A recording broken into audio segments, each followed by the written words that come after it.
Behind me, this marvelous edifice is, of course, Dean Hall. It's the centerpiece of the campus and has been since the Academy days.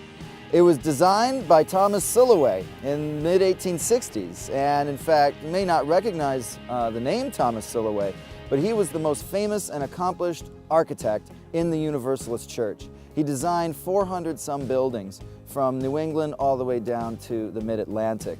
Probably the other more famous of his constructions is in fact the Vermont State Capitol in Montpelier.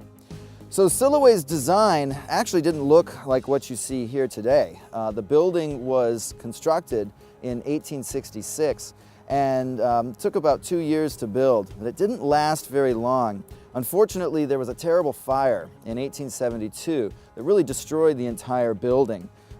Students who lived through that fire described the foundation as like a giant open barbecue pit with all the coals and the ash. And so it was a dramatic and terrible moment. The Ray family came to the rescue and donated $100,000 for the rebuilding of Dean Hall. And it looked more or less like what you see behind me right now, with the exception of a very tall tower that was on the very top of the building. And that tower was mounted with iron cross, weighed about 1,200 pounds.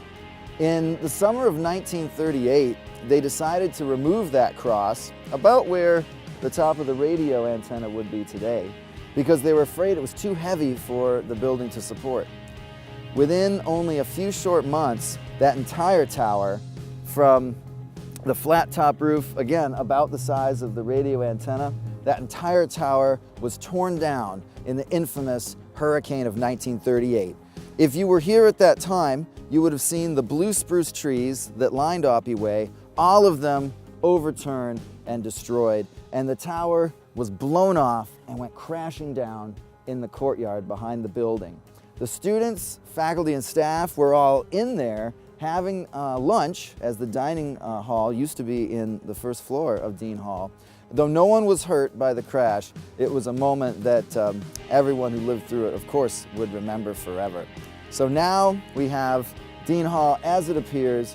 It's been through a few tragedies, but with the strength of ages, if you would say, it's a monument to Dean Academy, Junior College, and college today.